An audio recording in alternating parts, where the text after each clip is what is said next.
Hansel and Gretel, a Grimm fairy tale, read by Stee. Once upon a time there dwelt near a large wood a poor woodcutter, with his wife and 2 children by his former marriage, a little boy named Hansel and a girl named Gretel. He had little enough to break or bite, and once, when there was a great famine in the land, he could not procure even his daily bread, and as he lay thinking in his bed one evening, rolling about for trouble, he sighed and said to his wife, "What will become of us? How can we feed our children when we have no more than we can eat ourselves?" "Now then, my husband," answered she, "we will lead them away, quite early in the morning, into the thickest part of the wood, and there make them a fire, and give them each a little piece of bread.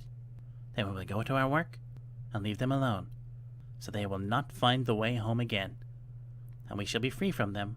"No, wife," replied he, "that I could never do. How can you bring your heart to leave my children all alone in the wood? For the wild beasts will soon come and tear them to pieces." "Oh, you simpleton," said she, "then we must all 4 die of hunger. You had better plane the coffins for us." But she left him no peace until he consented, saying, "Ah, but I shall regret the poor children."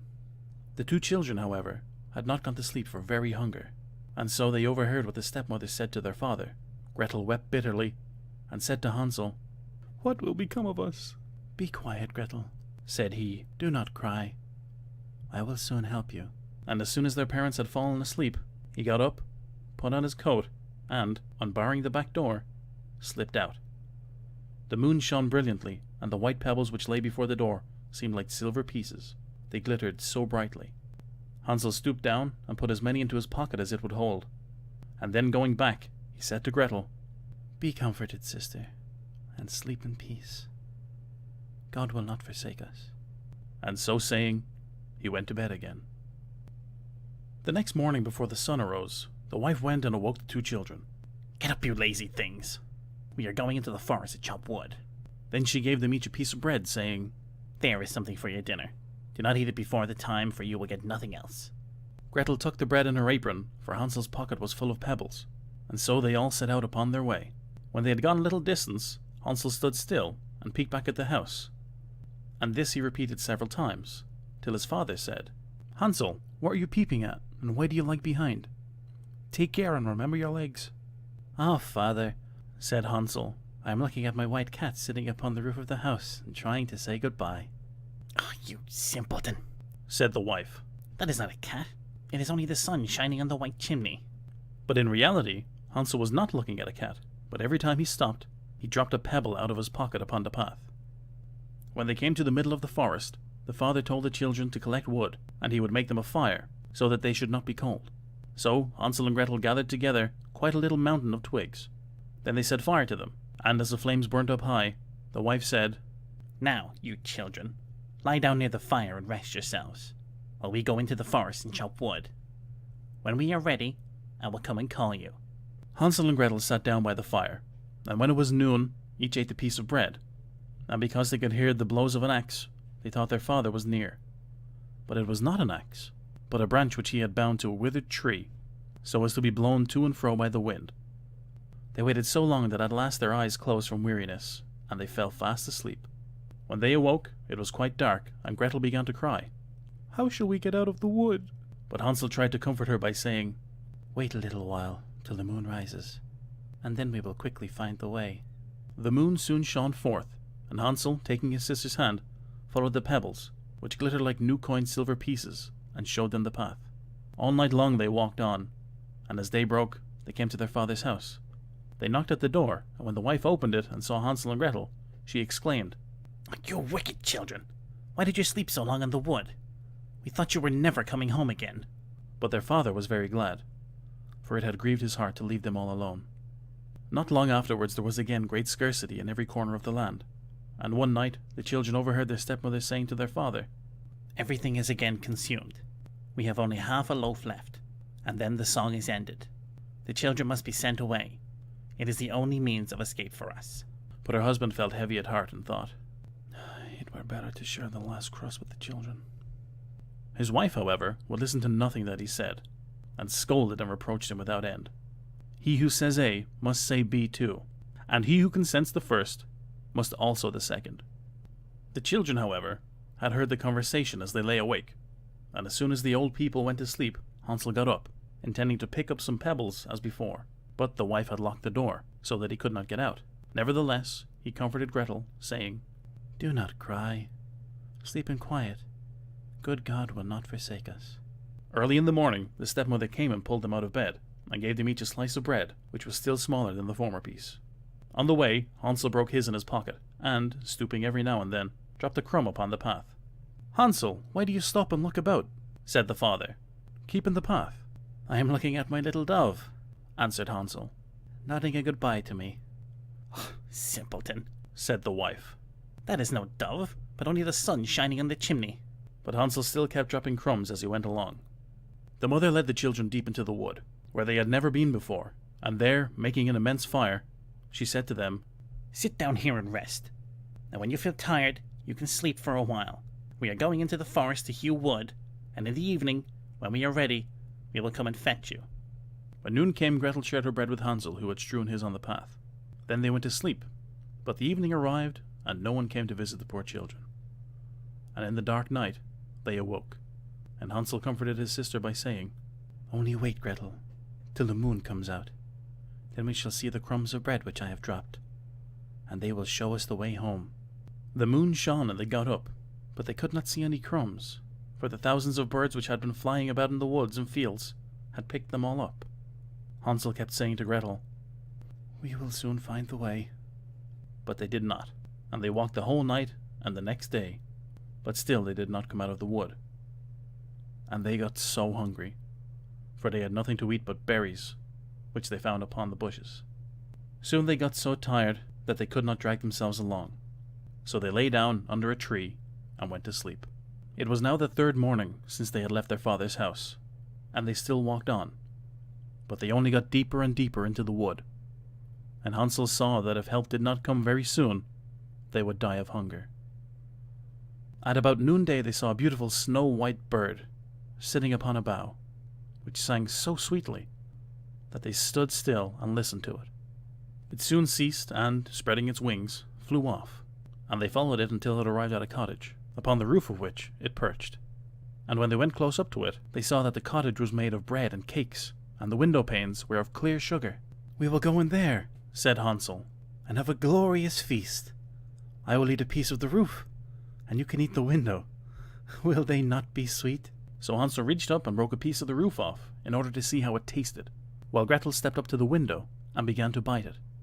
Then a sweet voice called out in the room, Tip, tap, who raps at my door?" and the children answered, the wind, the child of heaven," and they went on eating without interruption. Hansel thought the roof tasted very nice, so he tore off a greater piece, while Gretel broke a large round pane out of the window, and sat down quite contentedly. Just then the door opened, and a very old woman, walking upon crutches, came out. Hansel and Gretel were so frightened that they let fall what they had in their hands. But the old woman, nodding her head, said, "Ah, you dear children, what has brought you here? Come in and stop with me for a while, and no harm shall befall you." And so saying, she took them both by the hand and led them into her cottage. A good meal of milk and pancakes with sugar, apples, and nuts was spread on the table, and in the back room were two nice little beds, covered in white, where Hansel and Gretel laid themselves down and thought themselves in heaven. The old woman behaved very kindly to them, but in reality she was a wicked witch who waylaid children, and built the bread house in order to entice them in. But as soon as they were in her power, she killed them, cooked and ate them, and made a great festival of the day.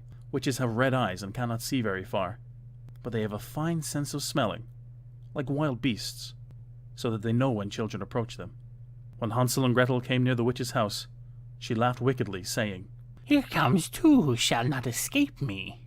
And early in the morning, before they awoke, she went up to them, and saw how lovingly they lay sleeping, and she mumbled to herself, That will be a good bite." Then she took up Hansel with her rough hands, and shut him in a little cage with a lattice door, and although he screamed loudly, it was of no use. Gretel came next, and shaking her till she awoke, the witch said, "Get up, you lazy thing, and fetch some water to cook something good for your brother, who must remain in the stall to get fat. When he is fat enough, I shall eat him." Gretel began to cry, but it was all useless, for the old witch made her do as she wished. So a nice meal was cooked for Hansel, but Gretel got nothing but a crab's claw. Every morning the old witch came to the cage and said, Hansel, stretch out your finger that I may feel whether you are getting fat. But Hansel used to stretch out a bone, and the old woman, having very bad eyesight, thought it was his finger, and wondered very much that he did not get fatter. When 4 weeks had passed and Hansel still kept quite lean, she lost all her patience, and would wait no longer. Gretel, She called out in a passion. get some water quickly. Be Hansel lean or fat? This morning I will kill and cook him. Oh, how the poor little sister grieved as she was forced to fetch the water, and fast the tears ran down her cheeks. Dear good God, help us now. She exclaimed, Had we only been eaten by the wild beasts in the wood, then we should have died together. but the old witch called out, Leave off that noise. It will not help you a bit. So early in the morning, Gretel was forced to go out and fill a kettle and make a fire. First, we will bake, however, Said the old woman, I have already heated the oven and kneaded the dough. and so saying, she pushed poor Gretel up on the oven, out of which the flames were burning fiercely. Creep in Said the witch, and see if it is hot enough, and then we will put in the bread. but she intended when Gretel got in to shut up the oven and let her bake, so that she might eat her as well as Hansel. Gretel perceived what her thoughts were, and said, I don't know how to do it. How shall I get in? You stupid goose, Said she, the opening is big enough. See, I can even get in myself. and she got up and put her head in the oven. Then Gretel gave her a push, so that she fell right in, and then, shutting the iron door, she bolted it. Oh, how horribly she howled! But Gretel ran away, and left the ungodly witch to burn to ashes. Now she ran to Hansel, and, opening his door, called out, Hansel, we are saved. The old witch is dead. So he sprang out like a bird out of a cage when the door is opened, and they were so glad that they fell upon each other's necks and kissed each other over and over again. As there was nothing to fear, they went into the witch's house, where in every corner were caskets full of pearls and precious stones. These are better than pebbles. Said Hansel, putting as many into his pocket as it would hold, while Gretel thought, I will take some too. and filled her apron full. We must go now, Said Hansel. and get out of this enchanted forest. But when they had walked for 2 hours, they came to a very large piece of water. We cannot get over it. Said Hansel. I see no bridge at all, and there is no boat either. Said Gretel. But there swims a white duck, and I will ask her to help us over. And she sang. Little duck, good little duck, Gretel and Hansel, here we stand. There is neither stile nor bridge. Take us on your back to land. So the duck came to them, and Hansel sat himself on, and bade his sister sit behind him. No, Answered Gretel. that will be too much for the duck. She shall take us over one at a time.